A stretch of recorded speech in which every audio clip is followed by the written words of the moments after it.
Hello students, आज हम study कर रहे हैं dual nature of matter and radiations. तो स्टूडेंट्स, जो मैटर होता है उसका कैसा नेचर होता है? Dual nature. The matter has dual nature when it is moving. जब ये मूव करता है तो इसके साथ कौन सी प्रॉपर्टीज एसोसिएट होती हैं? Wave properties. It exhibit wave properties such as interference, diffraction. अगर ये व्हेन इट इज रेस्ट तो इट एग्जिट पार्टिकल नेचर। तभी हम कहते हैं कि जो मैटर होता है मैटर हैज ड्यूल नेचर। तो wave nature of electromagnetic radiations में हमने डिफरेंट टाइप्स के फिनोमेना हमने स्टडी किए, इंटरफेरेंस, डाइफ्रैक्शन एंड पोलराइजेशन। इसके बारे में हमने पूरा डिटेल में स्टडी किया है। अगर wave nature of electromagnetic radiations की हेल्प से अगर हमने फोटो इलेक्ट्रिक इफेक्ट को अगर हमने डिस्कस करना हो, फोटो इलेक्ट्रिक इफेक्ट या तो कम्पटन इफेक्ट, अगर हमने ये टॉपिक अगर हमने डिस्कस करने हो तो हम उनको एक्सप्लेन नहीं कर पाएंगे with the help of wave nature of light. इसकी हेल्प से हम एक्सप्लेन नहीं कर पाएंगे। तो उसके बाद मैक्स प्लैंक्स ने एक थ्योरी दिया था 1901 में। मैक्स प्लैंक्स ने एक थ्योरी दिया था, उसमें हमने न्यू कॉन्सेप्ट ऑफ रेडिएशंस के बारे में स्टडी किया था। उस कॉन्सेप्ट के अकॉर्डिंग जैसे हमारे पास लाइट वेव्स होती हैं, radio waves, X rays, microwaves. तो यहाँ पर हमने इस कॉन्सेप्ट के अकॉर्डिंग जैसे लाइट वेव्स हो गया, रेडियो वेव्स हो गई, एक्स रेज हो गए, माइक्रोवेव्स हो गए, तो ये एनर्जी को कैरी करते हैं किस फॉर्म में? एक पैकेट की फॉर्म में या तो बंडल की फॉर्म में। जो एनर्जी ये वेव्स कैसे कैरी करती हैं? पैकेट की फॉर्म में। पैकेट ऑफ एनर्जी और बंडल, या तो बंडल आप बोलोगे, बंडल्स ऑफ एनर्जी। तो जो पैकेट ऑफ एनर्जी होती है और बंडल ऑफ एनर्जी होती है, इसी को ही हम फोटोन नाम देते थे। पैकेट ऑफ एनर्जी, इसी को ही हम बंडल्स ऑफ एनर्जी, इसी को हम क्या नाम देंगे स्टूडेंट्स? फोटोन। तो जो एनर्जी ऑफ ईच फोटोन या एनर्जी ऑफ ईच बंडल और packet photon is given by, तो जो एनर्जी होती है उस bundles of energy is known as photon. किस तरह होगी एनर्जी? जो एनर्जी होगी वो किस तरह अज्यूम होगी? पैकेट्स के फॉर्म में, बंडल्स की फॉर्म में, तो उसी को हम फोटोन कहेंगे। और जो एनर्जी की जो वैल्यू होगी उसको हम E is equal to H nu, ठीक है, where H is Planck's constant. और आपको पता है कि H की जो वैल्यू होती है 6.63 इंटू 10⁻⁻34 जूल सेकेंड। इसी को आप क्या कहते हैं? प्लैंक्स कांस्टेंट की वैल्यू है। And new is the frequency of radiations. तो जो अगर n नंबर ऑफ फोटोन दिए होंगे आपके पास तो एनर्जी की वैल्यू NH न्यू होगी, NH न्यू। तो जो मैटर होता है वो कैसा होता है? एक ड्यूल नेचर होता है, एक वेव नेचर भी होता है उसका और पार्टिकल नेचर भी होता है। प्लैंक्स ने ये कॉन्सेप्ट दिया था रेडिएशंस का 1901 में। तो इस कॉन्सेप्ट के अकॉर्डिंग जो एनर्जी होती है वो पैकेट के फॉर्म में होती है।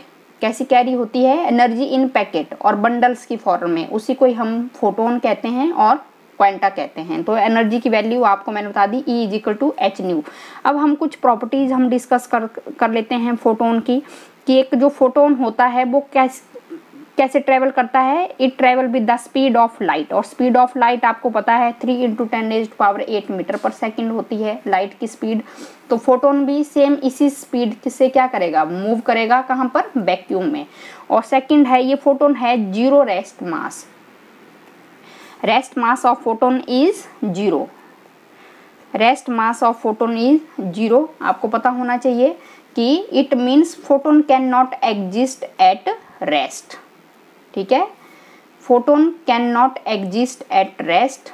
और जो mass of particle moving with velocity v is given by m is equal to m0 upon 1 - v² upon c²।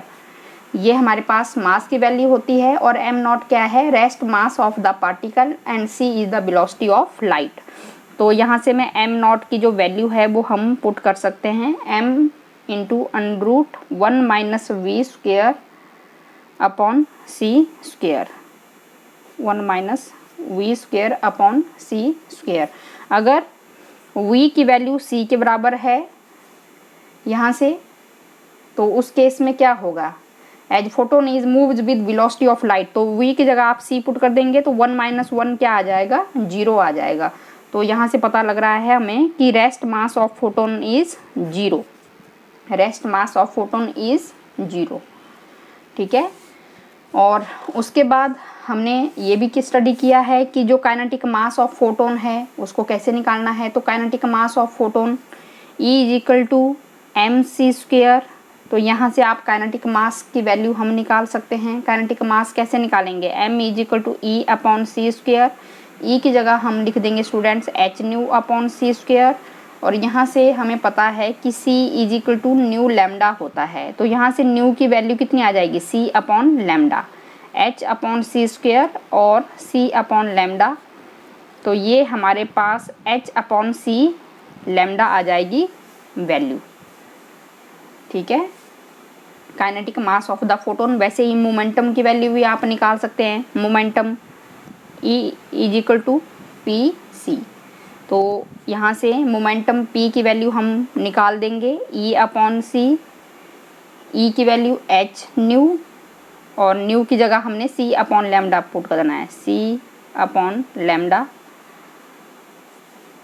यहाँ पर न्यू की जगह c अपॉन लैम्डा और यहाँ पर c, तो ये h अपॉन लैम्डा आ गई हमारे पास। तो energy of photon in terms of wavelength, तो एनर्जी की जो वैल्यू होगी इन टर्म्स ऑफ वेवलेंथ उसको आप लिख देंगे कि c की वैल्यू क्या होती है स्टूडेंट्स, न्यू लैम्डा होती है, और यहाँ से न्यू की वैल्यू क्या होती है, c अपॉन लैम्डा। तो यहाँ से हम क्या निकाल सकते हैं, एनर्जी की वैल्यू निकाल सकते हैं, E is equal to H nu, और E is equal to H nu की जगह हम c अपॉन लैम्डा। तो ये हम एनर्जी हम इन टर्म ऑफ वेवलेंथ हम निकाल सकते हैं। तो फोटोन है, photon travel in straight line, wavelength of photon change in different media, so velocity of photon is different in different media.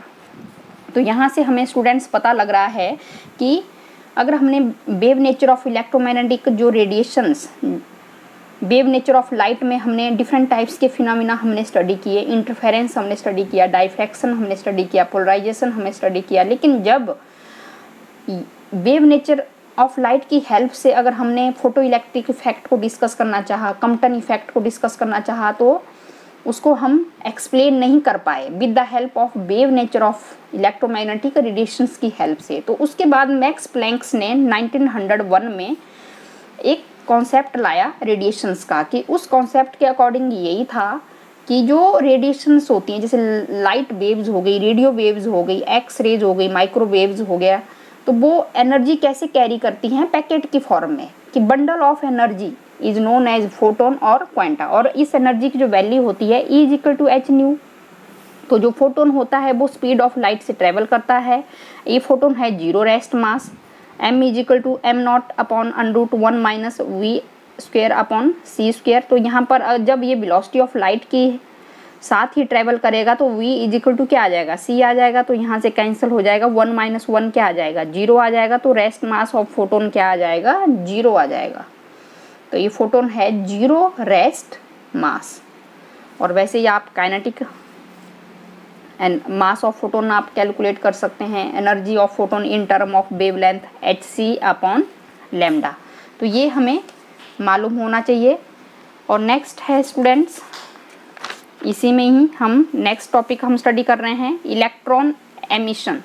तो इलेक्ट्रॉन एमिशन में सबसे पहले हमें पता होना चाहिए कि नाम से पता लग रहा है electron emission. Electron emission is the process when an electron escapes from a metal surface, कि किसी मेटल सरफेस से जो इलेक्ट्रॉन हैं वो क्या हो रहे हैं, एस्केप हो रहे हैं किसी मेटल सरफेस से। तो आपको मालूम है स्टूडेंट्स कि at the middle of 19th century में कि सबसे पहले कैथोड रे डिस्कवर्ड हुई थी, कैथोड रेज डिस्कवर्ड हुई थी। तो कैथोड रे क्या होता है, एक नेगेटिवली चार्ज पार्टिकल्स को ही हम कहते हैं, नेगेटिवली चार्ज पार्टिकल, जिसको आप इलेक्ट्रॉन कहते हैं, negatively charge particles called electrons. ठीक है, तो जो electrons are constituents of an atom, ठीक है, and hence the constituents of matter. तो जे थॉमसन ने आपको मालूम है, जे थॉमसन ने ratio of charge to mass ratio की वैल्यू बताई थी। जे थॉमसन ने, आपने केमिस्ट्री में भी पढ़ा होगा कि चार्ज ऑन इलेक्ट्रॉन, चार्ज की वैल्यू कितनी होती है 1.6 इंटू 10⁻⁻19 कूलम। वैसे मास ऑफ इलेक्ट्रॉन 9.11 10⁻⁻31 किलोग्राम। तो ये हमें चार्ज अपॉन मास रेशो की जो वैल्यू दी थी वो किसने दी थी, जे थॉमसन ने डिटरमाइन की थी, ratio of charge to mass of an electron. वैसे ही R.A. Millikan determined the value of charge on electron, की कितनी वैल्यू होती है चार्ज की, चार्ज ऑन इलेक्ट्रॉन। तो जो इलेक्ट्रॉन्स होते हैं किसी ऑर्बिट में, outer most orbit of an atom, वो तो लूजली बाउंड होते हैं न्यूक्लियस के द्वारा। जो आउटर मोस्ट ऑर्बिट में जो इलेक्ट्रॉन्स जो रिवॉल्व कर रहे होते हैं वो लूजली बाउंड होते हैं न्यूक्लियस से। तो वो क्या करते हैं, वो मूव होते रहते हैं, इजिली वो मूव होते रहते हैं हर एक डायरेक्शन में।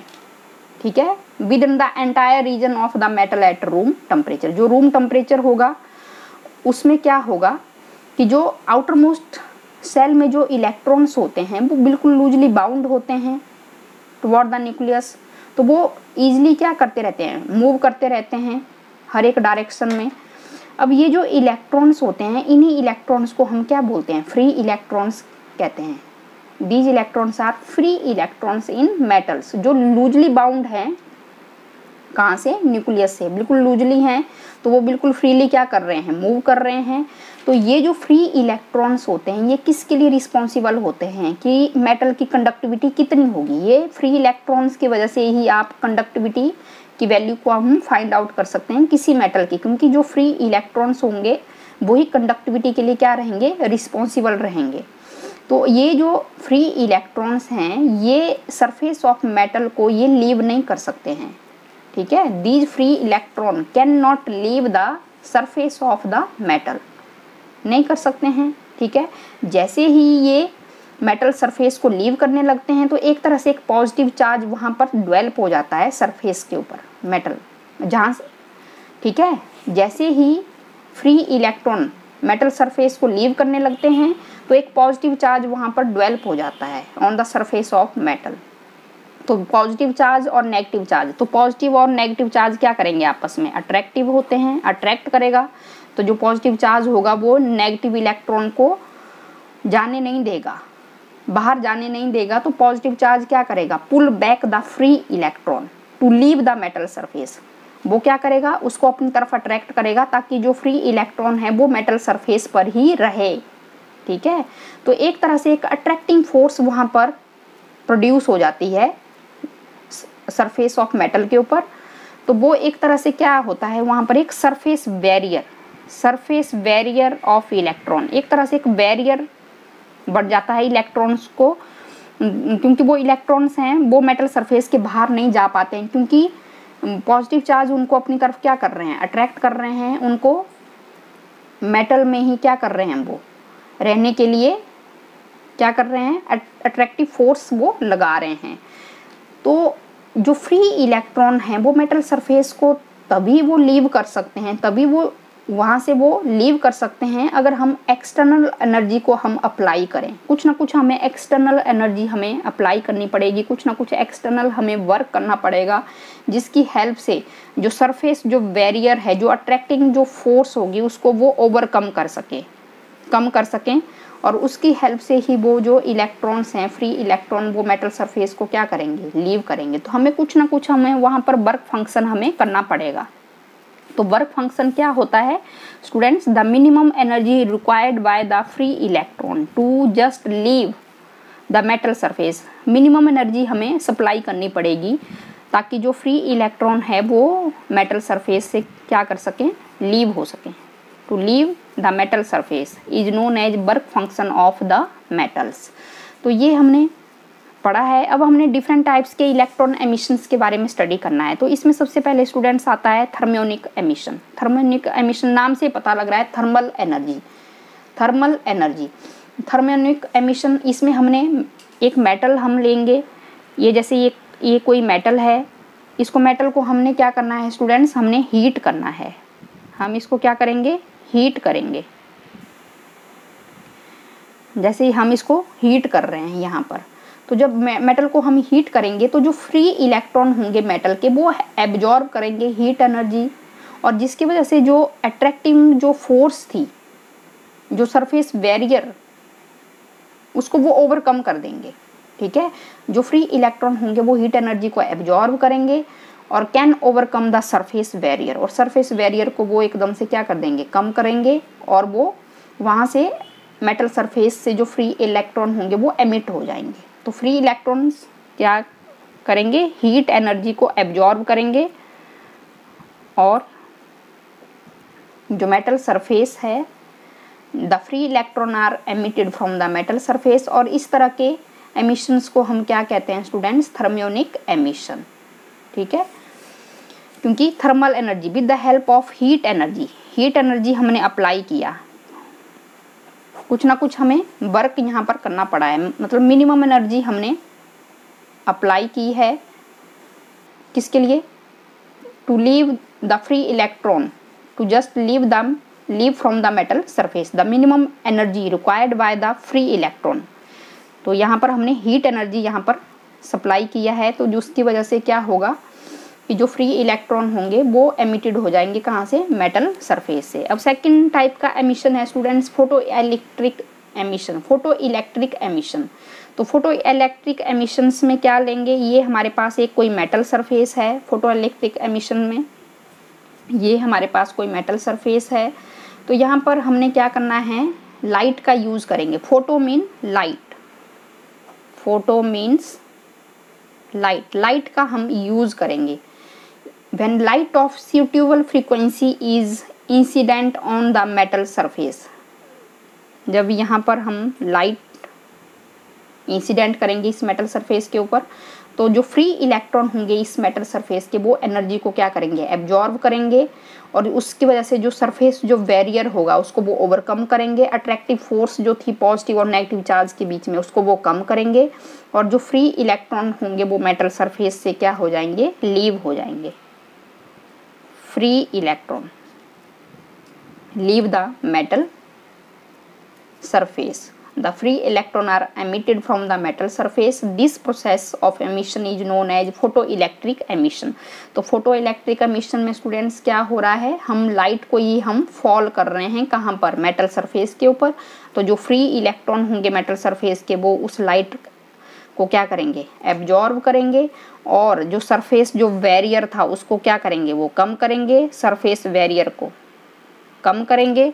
और जब सरफेस बैरियर जब कम हो जाएगा तो इलेक्ट्रॉन्स कहाँ से एमिट हो जाएंगे, मेटल सरफेस से, मेटल सरफेस से। तो थर्ड टाइप का जो एमिशन है स्टूडेंट्स वो है सेकेंडरी एमिशन। सेकेंडरी एमिशंस में क्या होगा स्टूडेंट्स, यहाँ पर भी हमने एक मेटल सरफेस लेना है, ये हमने एक मेटल सरफेस ले लिया है। तो यहाँ पर हाईली एनर्जेटिक इलेक्ट्रॉन, तो जो हाईली एनर्जेटिक इलेक्ट्रॉन्स हम इंसिडेंट करेंगे मेटल सरफेस के ऊपर, incident on the metal surface. Highly energetic electron incident on the metal surface, free electron are emitted from the metal surface. तो जो फ्री इलेक्ट्रॉन्स होंगे वो मेटल सरफेस से निकल जाएंगे। हाईली एनर्जेटिक इलेक्ट्रॉन हमने इंसिडेंट किया है मेटल सरफेस के ऊपर। तो सच process of emission of free electron is called secondary emission. और फोर्थ टाइप का जो एमिशन होगा वो है students field emission. Field emissions में हम क्या करेंगे स्टूडेंट्स, यहाँ पर हम इलेक्ट्रिक फील्ड हम अप्लाई करेंगे अक्रॉस द मेटल सरफेस। क्या अप्लाई करेंगे, electric field. Electric field is applied across the metal surface. तो यहाँ पर जब हम इलेक्ट्रिक, ये एक हमारे पास मेटल सरफेस है, तो यहाँ पर हम क्या कर रहे हैं, इलेक्ट्रिक फील्ड हम अप्लाई करेंगे, high potential difference, high potential difference. तो उस केस में जब हमने इलेक्ट्रिक फील्ड हम अप्लाई करेंगे तो जो फ्री इलेक्ट्रॉन होंगे, these are emitted from the metal surface, the free electron are emitted from the metal surface. तो इस तरह के एमिशंस को ही हम फील्ड एमिशन कहेंगे। तो ये हुआ आपके पास electron emission is the process when an electron escape from the metal surface. तो ये 4 टाइप्स के एमिशन हमने इसमें स्टडी किए कि मेटल सरफेस से जो इलेक्ट्रॉन्स होंगे किस तरह एस्केप होंगे। तो उसके लिए हमने डिफरेंट टाइप्स के एमिशन स्टडी किए। सबसे पहले हमने थर्मियोनिक एमिशन स्टडी किया कि जो फ्री इलेक्ट्रॉन्स होंगे वहाँ पर हमें कुछ ना कुछ क्या करना पड़ेगा, हीट अप्लाई करना पड़ेगा। फिर फोटो इलेक्ट्रिक एमिशन में वहाँ पर इंसिडेंट जो लाइट होगी उसी को ही आप क्या करोगे, यहाँ पर इंसिडेंट करेंगे on metal surface. Light of suitable frequency is incident on metal surface. तो जो फ्री इलेक्ट्रॉन होंगे वो मेटल में वो एनर्जी को ऑब्जॉर्व करेंगे जो इंसिडेंट लाइट यहाँ पर फॉल कर रही है, और सरफेस बैरियर को वो क्या करेंगे, ओवरकम करेंगे, और यहाँ से जो फ्री इलेक्ट्रॉन्स होंगे वो एमिट हो जाएंगे मेटल सरफेस से। क्योंकि जो अट्रैक्टिव जो फोर्स होगी ना, अट्रैक्टिव फोर्स होगी उसी को वो कम कर देंगे। तो उसकी वजह से जो फ्री इलेक्ट्रॉन होंगे वो ईजिली क्या हो जाएंगे, सरफेस से वो निकल जाएंगे। तो वैसे ही हमने सेकेंडरी एमिशंस में किया। और फिर फील्ड एमिशंस में हमने क्या किया स्टूडेंट्स, इलेक्ट्रिक फील्ड हम अप्लाई करेंगे across the metal surface, then free electron are emitted from the metal surface. तो इस तरह के एमिशंस को ही हम स्टूडेंट्स क्या कहते हैं, फील्ड एमिशन। ओके।